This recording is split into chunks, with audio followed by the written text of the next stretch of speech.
Hey guys, welcome to my online C. मेरा नाम है देव। आज के इस वीडियो में हम लोग बात करने वाले हैं home loan documents required for the salaried और द सेल्फ एम्प्लॉयड। जी हाँ, तो देखिए इसके पहले हम लोगों ने होम लोन के ऊपर क्या क्या टैक्स के बेनिफिट मिलते हैं उसके बारे में हम लोगों ने चर्चा की थी। अगर आप लोगों ने वीडियो नहीं देखा है, लिंक मैं जो है आपको डिस्क्रिप्शन बॉक्स में दे दूंगा।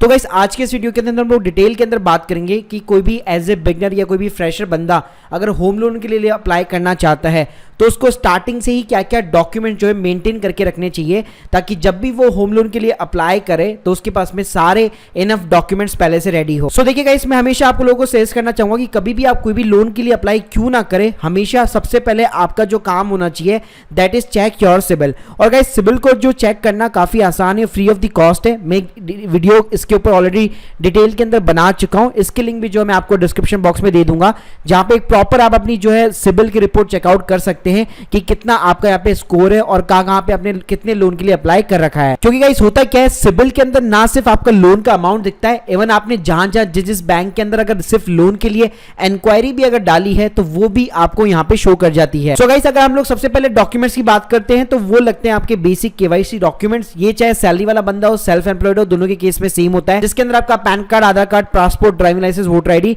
इन चारों पांचों में से कोई भी एक या दो डॉक्यूमेंट आपको यहाँ पे बैंक को प्रोवाइड करने पड़ते हैं। इसके अलावा गाइस जितने भी डॉक्यूमेंट्स होते हैं वो बेसिकली दो कैटेगरी के अंदर यहाँ पे बटे होते हैं। पहले होते हैं आपके सैलरी एम्प्लॉयज, सेकंड होते हैं आपके सेल्फ एम्प्लॉयड।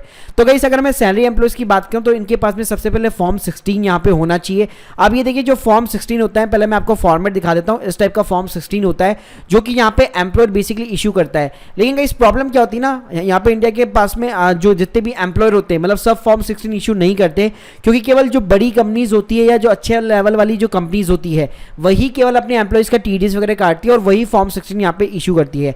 तो लेट्स सपोज गाइस आप ऐसी कोई जगह पे काम कर रहे हैं जहाँ पे फॉर्म 16 जो है आपका एम्प्लॉयर जो है इशू नहीं करता हो, तो कोई भी दिक्कत नहीं है, ये कोई भी कंपलसरी चीज यहाँ पे नहीं है।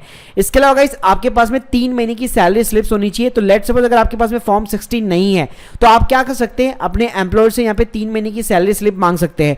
और लेट्स सपोज गाइस अगर आपका एम्प्लॉयर नहीं देता है या आपका एम्प्लॉयर ने ऐसा कोई सिस्टम नहीं बना रखा है कि वो सैलरी स्लिप वगैरह इशू कर सके, तो गाइस अगर आप गूगल करेंगे तो आपको बहुत सारे सैलरी के जो यहाँ पे फॉर्मेट्स मिल जाते हैं। आपको गाइस सिंपली क्या करना है, इन फॉर्मेट्स को वर्ड के अंदर डाउनलोड करना होता है, अपना खुद का नाम लिखिए, डेट ऑफ ज्वाइनिंग लिखिए, आपकी कितनी सैलरी है वो लिखिए, प्रिंट आउट निकाल के अपने एम्प्लॉयर को दे दीजिए।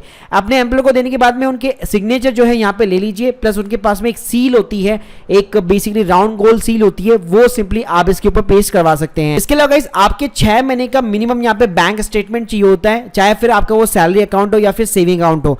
इसके अलावा गाइस आपकी इनकम टैक्स रिटर्न यहाँ पे जो कि आपकी ITR 1 होती है वो 2 साल की यहाँ पे चाहिए होगी। साथ में आपको कंप्यूटेशन भी चाहिए होगा। जिन लोगों को कंप्यूटेशन नहीं पता, कई लोग सिर्फ ITR को फाइल करके छोड़ देते हैं, इस टाइप का एक कंप्यूटेशन होता है। इसके ऊपर एक मैं ऑलरेडी वीडियो बना चुका हूं जिसके लिंक भी मैं आपको डिस्क्रिप्शन बॉक्स में दे दूंगा। सो गाइस ITR के साथ में आपको एक कंप्यूटेशन भी यहाँ पे प्रिपेयर करना पड़ेगा, प्लस 2 साल की ITR चाहिए। अब कई लोग यहाँ पे गड़बड़ यही कर देते हैं, अगर वो regular income tax return file नहीं करवाते हैं तो 2 साल की ITR एक साथ मिलना यहाँ पे नामुमकिन हो जाता है। इसके अलावा गाइस लेट्स सपोज अगर आपको कोई भी प्री एग्जिस्टिंग लोन चल रहा है जो आपके सिबिल के अंदर तो दिख रहा है, लेकिन लेट्स सपोज आपने उसको क्लोज करा दिया है, तो यहाँ पे आपको उसका एक क्लोजर लेटर भी जो है साथ में दे देना चाहिए, ताकि आप बैंक को कंफर्म कर सके कि मेरा जो प्री एग्जिस्टिंग EMI आप लोगों को जो सिबिल के अंदर शो कर रहा है वो लोन मेरा ऑलरेडी यहाँ पे क्लोज हो चुका है। इसके अलावा गाइस आपको एक प्रोसेसिंग फीस का यहाँ पे चेक भी देना पड़ता है। जब भी आप होम लोन के लिए अप्लाई करेंगे हर बैंक आपसे थोड़ी बहुत यहाँ पे प्रोसेसिंग फीस चार्ज करता है। इसके अलावा गाइस अगर मैं सेल्फ एम्प्लॉयड पर्सन की बात करूं, सेल्फ एम्प्लॉयड में बेसिकली जो बिजनेस वाले पर्सन होते हैं, एज ए प्रोप्राइटरशिप वाले पर्सन, वो यहाँ पे काउंट हो जाते हैं। इसके अलावा कुछ जो फ्रीलांसर होते हैं जिन्होंने अपना बिजनेस वगैरह रजिस्टर्ड नहीं किया होता है, सिंपली वो फ्रीलांसर्स बेसिस पे कहीं काम कर रहे होते हैं, या फिर इसके अंदर प्रोफेशन वाले लोग भी शामिल हो जाते हैं, जैसे डॉक्टर हो गया, CEO हो गया, इंजीनियर्स हो गए। तो गाइस ये सारे लोग जो है सेल्फ एम्प्लॉयड वाली कैटेगरी में इंक्लूडेड होते हैं। अब गाइस इनके लिए अगर मैं बात करूं, अगर इनको होम लोन के लिए अप्लाई करना है तो सबसे पहले इनको अपने बिजनेस की हिस्ट्री दिखानी पड़ती है। तो गाइस इसके लिए आपका जो भी बिजनेस का रजिस्ट्रेशन सर्टिफिकेट हो, जैसे GST हो गया, MSME हो गया, या कोई भी बिजनेस का सर्टिफिकेट, वो आपको लगाना पड़ेगा। साथ में आपको अपने बिजनेस का जो प्रॉफिट है वो दिखाना पड़ेगा, और उस प्रॉफिट के लिए आपको पिछले 3 सालों की इनकम टैक्स रिटर्न यहाँ पे देनी पड़ती है। उसके अलावा उसमें ITR 4 हो गई, ITR 3 हो गई, वो दोनों ही यहाँ पे चल सकती है।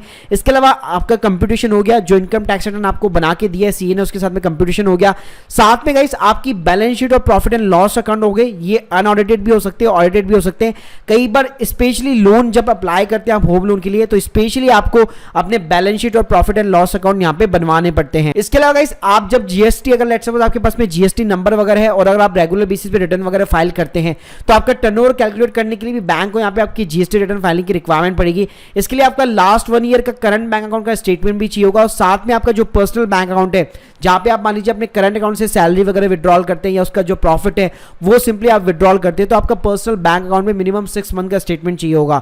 इसके अलावा गाइस कई लोगों का यहाँ पे एक नेटवर्थ सर्टिफिकेट भी बनाना पड़ता है क्योंकि यहाँ पे जो बिजनेस वाले लोग होते हैं, सेल्फ एम्प्लॉयड वाले लोग होते हैं, उनका कोई भी जो इनकम है कभी भी फिक्स नहीं होता है हर महीने, तो गाइस उनको एक नेट सर्टिफिकेट भी यहाँ पे कभी कभी रिक्वायरमेंट पड़ सकती है। इसके अलावा अगर लेट्स सपोज आपको कोई भी प्री एग्जिस्टिंग लोन चल रहा है तो उसका क्लोज का लोन लेटर हो गया और आपका जो है प्रोसेसिंग फी का यहाँ पे चेक लग गया। तो गाइस ये दोनों कैटेगरी के अंदर इतने सारे जो है डॉक्यूमेंट्स आपको प्रोवाइड करने पड़ते हैं। तो इसके अंदर मैं बात करूं तो देखिए मोस्टली सारे डॉक्यूमेंट्स रेडी हो जाते हैं, लेकिन अगर मैं इनकम टैक्स की बात करूं तो किसी भी साल के अंदर आप चूक जाते हैं अपनी इनकम टैक्स रिटर्न फाइल करना तो कभी भी लेटेस्ट 3 ईयर या लेटेस्ट 2 ईयर की आप आईटीआर यहां पे प्रोवाइड नहीं कर सकते। तो हमेशा मेरी रिकमेंडेशन यही रहती है, आईटीआर का जो सबसे बड़ा फायदा वो यही रहता है कि कभी भी अगर आपको फ्यूचर के अंदर लोन चाहिए तो आप आईटीआर के थ्रू यहां पे अवेल कर सकते हैं। तो guys hope you like this video, please subscribe our channel. अगर आप लोगों के कोई भी डाउट्स है कमेंट सेक्शन के अंदर जरूर बताइए। Thank you guys, thank you very much.